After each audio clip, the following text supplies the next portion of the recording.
Could you handle the loan repayment for me? As I toiled away at work, an unexpected email popped up on my screen. With a sense of urgency, I reached out to Greg, seeking an explanation. Calmly, he disclosed, "Apologies for the suddenness. I've met someone and I've made the choice to embark on a new journey with her." Shock washed over me as he revealed his intention to abscond with the luxurious car we'd recently acquired under my name, financed through a loan. Despite my fervent pleas, my husband brushed them aside, abruptly ending the call before vanishing into silence. Ultimately, Greg vanished alongside his mistress, leaving a mountain of debt in his wake.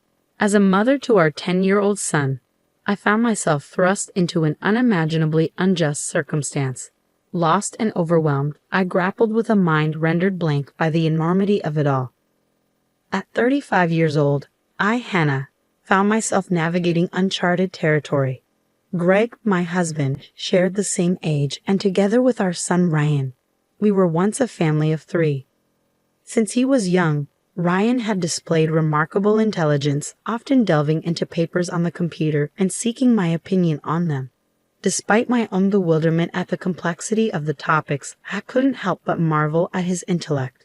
In contrast, Greg struggled to maintain stability, drifting from one job to another without consistency. Meanwhile, I shouldered the weight of our family's financial security, working full-time with a persistent anxiety about our future. Yet, amidst this uncertainty, Greg surprised us by holding the same job for 3 years, finally bringing stability to our income.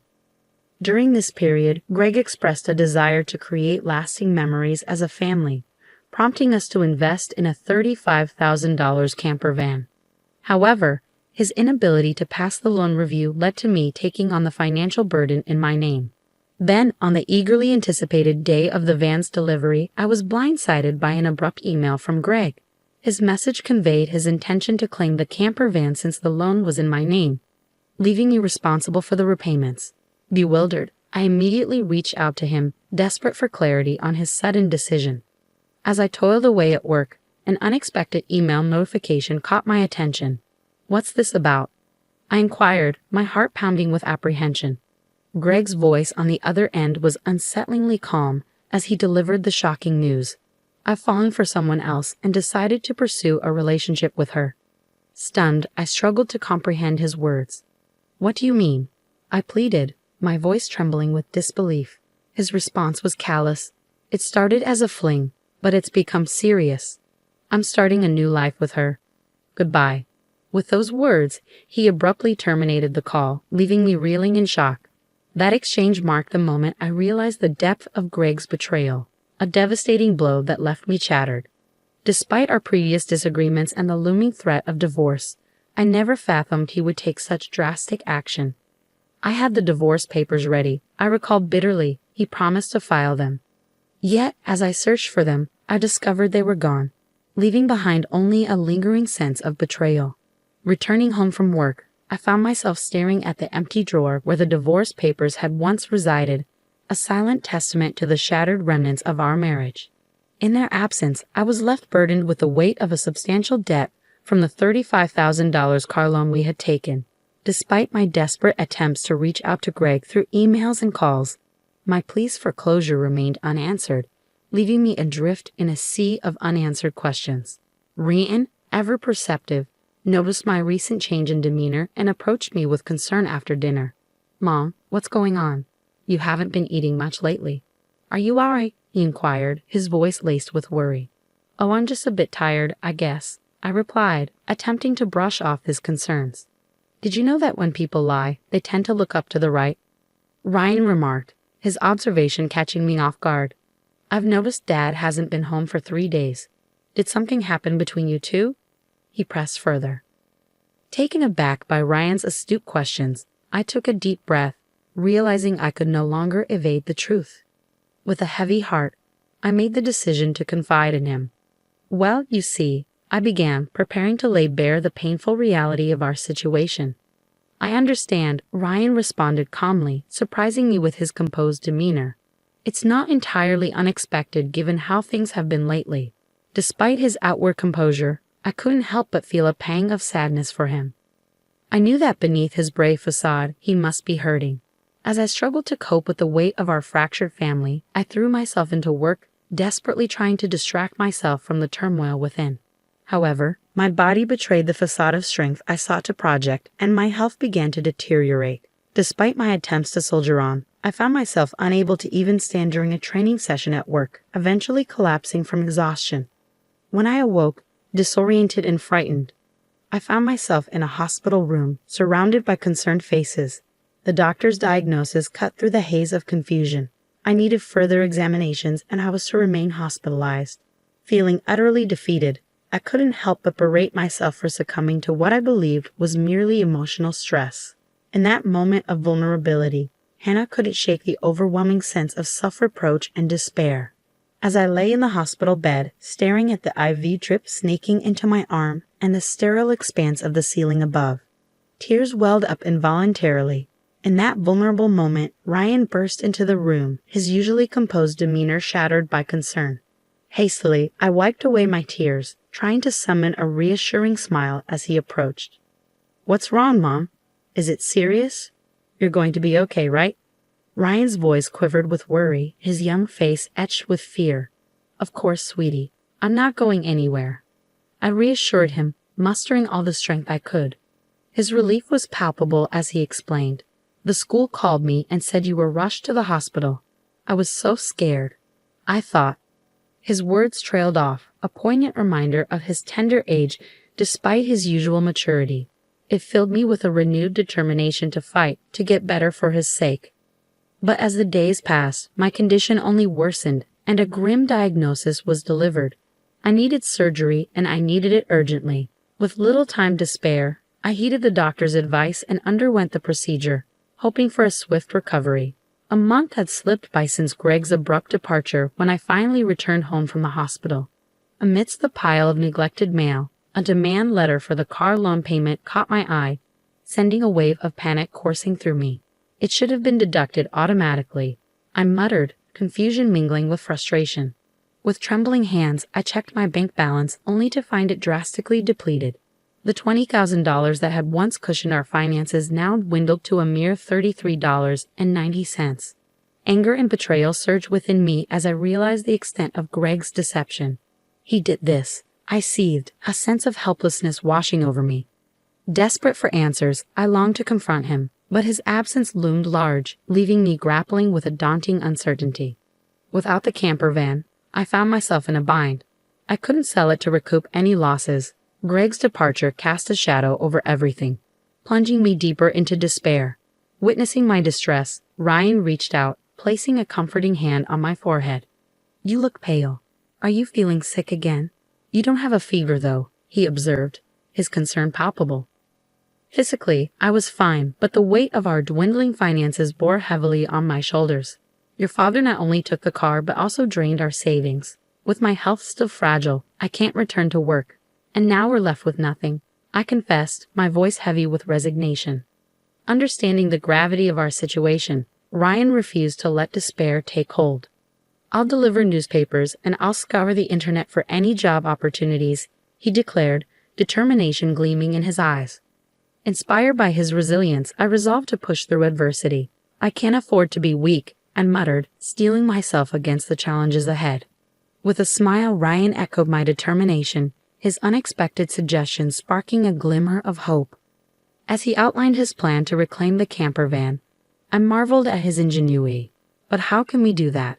"The van is in your name," I pointed out, puzzled by the logistics. "That's true, but what if—" Ryan's suggestion left me speechless, the idea far beyond anything I had imagined. Yet, as he explained his strategy, a flicker of optimism ignited within me. "And we have no clue where your father is," I added, grappling with the uncertainty of Greg's whereabouts. "Let's check my phone," Ryan proposed, a memory surfacing of a previous hiking trip where he had momentarily strayed. "Remember when we got lost? We bought a kid's cell phone with a GPS app, accessible to both Dad and me." With renewed determination and a glimmer of hope, we set out to turn Ryan's ingenious plan into reality. With the tracking app providing real-time updates on Dad's whereabouts, Ryan shared his findings with me. "He's been moving around a lot," he noted, prompting my curiosity. But what if we confront him and he slips away again? I voiced my concern, to which Ryan responded with a reassuring smile and a cryptic statement. "Don't worry. I've got it covered," he assured me. His words left me stunned, realizing that Ryan had taken matters into his own hands while I was in the hospital, accomplishing something extraordinary.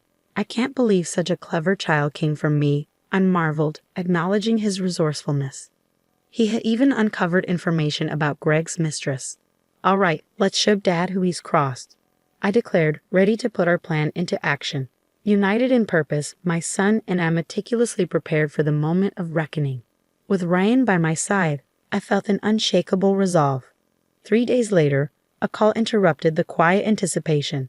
"It's me. Please, I need your help," the voice on the other end pleaded. Suppressing a surge of frustration, I responded coolly, "Oh, who might this be?" His identity confirmed, Greg continued, his desperation palpable. "I'm being questioned by the police. They might ask me to come to the station voluntarily. Help me out," he implored. Without missing a beat, I agreed to his request, rallying Ryan as we set off to find him. To our surprise, the scene unfolded in a forest park near our home, a place where camping was permitted. Greg stood before his car, flanked by police officers, his expression one of bewilderment as we approached. Feeling a mix of frustration and resignation, I motioned to the police, "Could we have a moment to talk privately as a couple?" With a nod from the officers, I ushered Greg, Ryan, and myself into the car. Greg, visibly uneasy under the scrutiny of onlookers, wasted no time urging us inside. Once seated, I addressed the bewildered pair before me. "I apologize for the interruption. Thank you for your patience.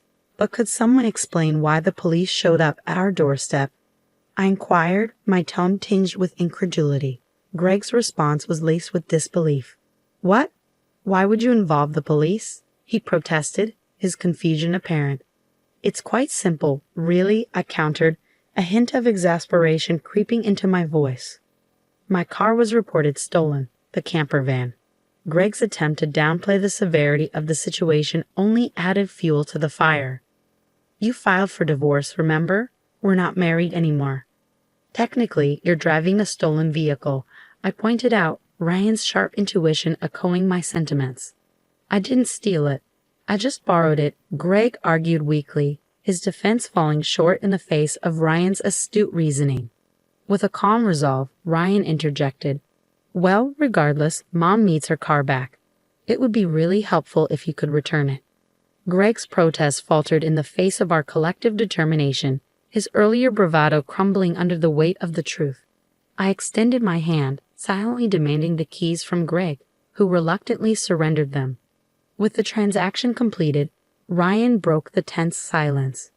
"Why did you abandon your family for this woman?" His question caught Greg off guard, leaving him fumbling for words as he awkwardly scratched his head. Seizing the opportunity to assert herself, Greg's mistress interjected with a smug chuckle. "It's because I'm more attractive than your mother. Can't you see it?" She taunted, her arrogance palpable. Infuriated by her audacity, I couldn't hold back. "Don't mock me. You've destroyed my life." I seethed, the bitterness of betrayal coursing through my veins.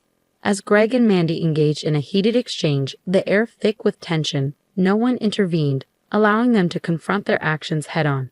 Meanwhile, we reached out to the police once more, providing an update on the unfolding situation.